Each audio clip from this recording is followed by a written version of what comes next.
السلام علیکم۔ آج جمعہ ہے، اکتوبر کی 20 تاریخ۔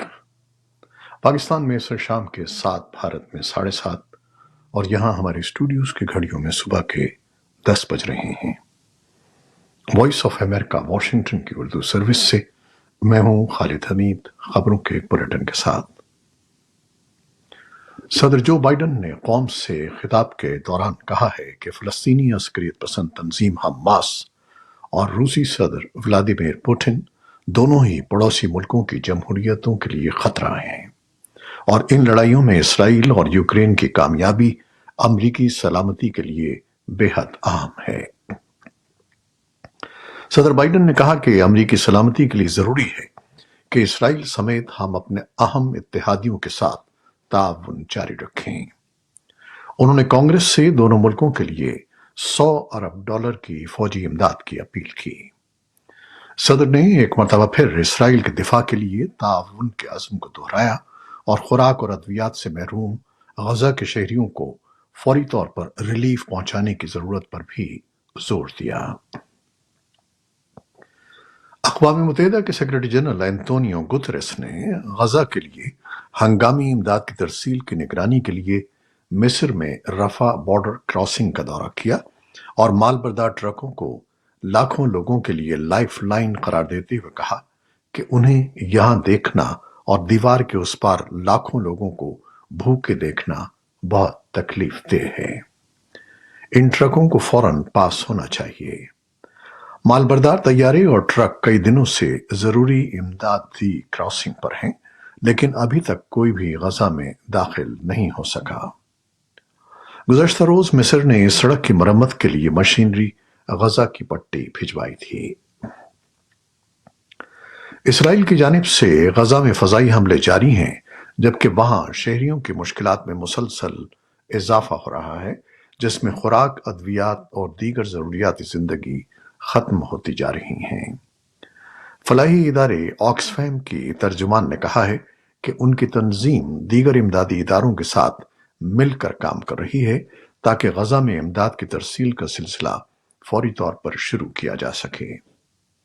آکسفیم کی علاقائی کنٹری ریلیشنز مینیجر نجلا شاوا نے کہا کہ وہ جنگ بندی کا انتظار کر رہی ہیں تاکہ غزہ میں شہریوں کی مدد کی جا سکے، جہاں لڑائی کے آغاز سے بجلی، خوراک اور ایندھن کی سپلائی منقطع ہو چکی ہے۔ حماس سے تعلق رکھنے والی وزارت صحت کا کہنا ہے کہ اب تک غزہ میں 4137 افراد ہلاک ہو چکے ہیں۔ اسرائیلی فوج نے جمعے کو کہا کہ حماس کے عسکریت پسندوں نے اسرائیل کے جن 200 شہریوں کو اغوا کیا ہے، ان میں سے زیادہ تر ابھی تک زندہ ہیں۔ فوج کے ایک بیان میں کہا گیا ہے کہ غزہ لے جائے جانے والے زیادہ تر یرغمالی زندہ ہیں۔ اسرائیل کے وزیر دفاع یوگلینڈ نے جمعرات کو غزہ کی سرحد پر تعینات اسرائیلی فوج کے اہلکاروں سے ملاقات کی اور انہیں منظم رہنے اور غزہ پر زمینی حملہ کرنے کے لیے تیار رہنے کی ہدایت کی، لیکن انہوں نے یہ واضح نہیں کیا کہ حملے کا حکم کب دیا جائے گا۔ 7 اکتوبر کو حماس کے حملے کے بعد اسرائیل نے اپنے تقریباً 3 لاکھ فوجیوں کو سرحد پر جمع کیا ہے۔ اسرائیلی وزیر دفاع کے بیان کے کچھ ہی دیر بعد اسرائیلی وزیر اعظم بنیامن نیتن یاہو نے ایک ویڈیو جاری کی جس میں انہیں سرحد کے قریب فوجیوں کے ساتھ ملتے دیکھا جا سکتا ہے۔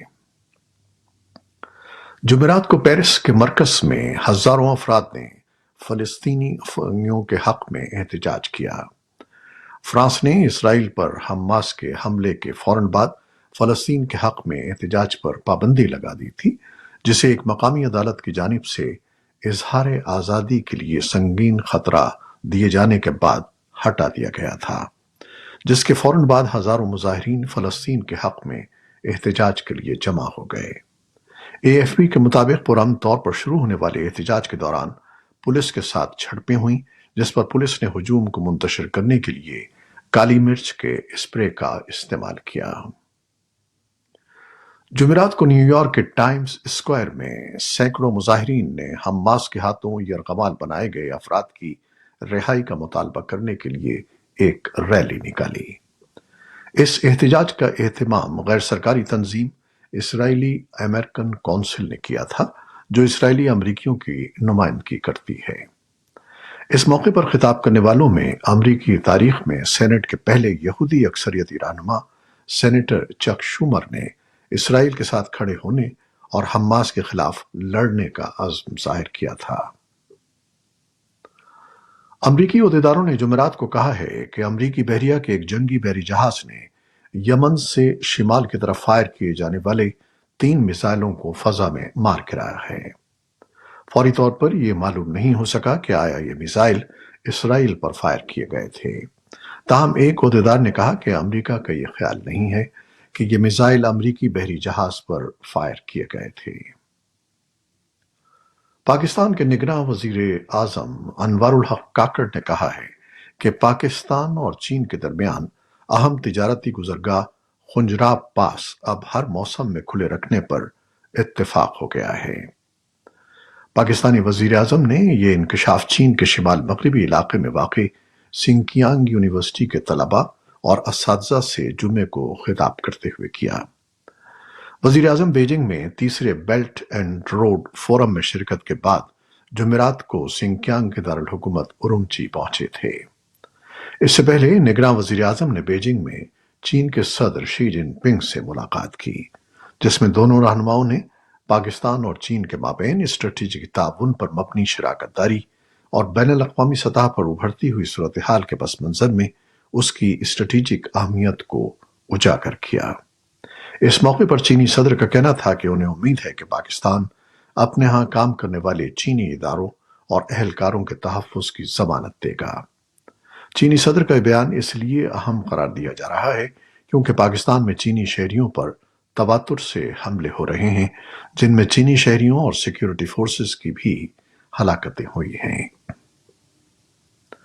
سابق وزیر اعظم نواز شریف تقریباً 4 سال کی خود ساختہ جلا وطنی کے بعد ہفتے کے روز پاکستان واپس آ رہے ہیں۔ نواز شریف کے پاکستان آنے سے پہلے ہی ان کو عدالتوں کی طرف سے ریلیف دے دیا گیا ہے اور انہیں 24 اکتوبر تک ضمانت دے دی گئی ہے۔ نواز شریف پاکستان پہنچنے پر پہلے اسلام آباد اور اس کے بعد لاہور جائیں گے، جہاں شام کے وقت وہ مینار پاکستان پر جلسے سے خطاب کریں گے۔ سابق وزیر اعظم ایک ایسے وقت میں پاکستان آ رہے ہیں جب ان کے سیاسی مخالف عمران خان مختلف کیسز میں جیل میں ہیں۔ نواز شریف آئندہ منگل سے عدالتوں میں خود پر قائم کیسز کا سامنا کریں گے۔ نواز شریف کے استقبال کے لیے ان کی جماعت کی طرف سے بھرپور تیاریاں کی جا رہی ہیں اور ملک بھر سے قافلوں کو لاہور لایا جا رہا ہے۔ بھارتی وزیر اعظم نریندر مودی نے پہلی بار جمعرات کو فلسطینی اتھارٹی کے صدر محمود عباس سے ٹیلی فون پر بات کی اور غزہ کے الاہلی ہسپتال میں دھماکے کے نتیجے میں ہلاکتوں پر اظہار تعزیت کیا۔ اسی کے ساتھ انہوں نے اسرائیل فلسطین تنازع میں بھارت کے دیرینہ اصولی موقف کا اعادہ بھی کیا۔ انہوں نے سوشل میڈیا پوسٹ پر کہا کہ ہم فلسطینی عوام کے لیے ضروری امداد جاری رکھیں گے۔ انہوں نے ایک روز قبل غزہ کے ہسپتال کے اعلامیے پر کہا تھا کہ اس حملے سے انہیں شدید صدمہ پہنچا ہے۔ یاد رہے کہ 7 اکتوبر کو اسرائیل میں فلسطین کے حملے کے بعد وزیر اعظم مودی نے اسے دہشت گرد کارروائی قرار دیا تھا اور کہا تھا کہ بھارت اس مشکل گھڑی میں اسرائیل کے ساتھ کھڑا ہے۔ کینیڈا کے وزیر خارجہ کا کہنا ہے کہ انہوں نے بھارتی حکومت کی جانب سے سفارتی استثناء منسوخ کرنے کے اعلان کے بعد بھارت سے اپنے 41 سفارتکاروں کو واپس بلا لیا ہے۔ اس اقدام کا تعلق کینیڈا کے ان الزامات سے ہے کہ بھارت اس کے شہری ہردیپ سنگھ نجر کے قتل میں ملوث ہو سکتا ہے۔ بھارت نے کینیڈا پر علیحدگی پسندوں اور دہشت گردوں کو پناہ دینے کا الزام لگایا ہے، لیکن بھارت ہردیپ کے قتل میں ملوث ہونے کے الزامات کو مسترد کرتا آیا ہے۔ برطانوی وزارت دفاع نے جمعے کو یوکرین کے بارے میں اپنی روزانہ کی انٹیلیجنس معلومات میں کہا کہ یوکرینی افواج نے اس ہفتے کے شروع میں برڈیانسک اور لوہانسک کے ہوائی اڈوں پر روسی دفاعی ساز و سامان اور ہیلی کاپٹروں کو ممکنہ طور پر نشانہ بنایا ہے۔ وزارت کی رپورٹ میں کہا گیا ہے کہ برڈیانسک میں 9 اور لوہانسک میں 5 ہیلی کاپٹر ممکنہ طور پر تباہ ہو گئے ہیں۔ یوکرین کا کہنا ہے کہ اس نے حملوں میں پہلی بار امریکہ کے فراہم کردہ طویل فاصلے تک مار کرنے والے ATACMS میزائلوں کا استعمال کیا۔ برطانوی وزارت دفاع نے کہا کہ اگر ہیلی کاپٹروں کے بارے میں رپورٹ کی تصدیق ہو جاتی ہے تو یہ بہت زیادہ امکان ہے کہ ان نقصانات سے روس کی دفاعی اور جارحانہ سرگرمیوں کی صلاحیت پر مزید اثر پڑ سکتا ہے۔ دریں اثنا یوکرین کے صدر ولادیمیر زیلنسکی نے اپنے روزانہ کے خطاب میں کہا کہ انہوں نے جمعرات کو امریکی صدر جو بائیڈن سے بات کی ہے کہ کس طرح میزائل روس سے یوکرین کی آزادی کو تیز تر کرنے میں مددگار ہو سکتے ہیں۔ دونوں رہنماؤں نے مشرق وسطی کی صورتحال پر بھی بات کی۔ ایران کے حمایت یافتہ گروہوں نے جمعرات کو شام میں کردوں کے زیر کنٹرول شمال مشرق میں ایک گیس پائپ لائن کو دھماکے سے اڑا دیا۔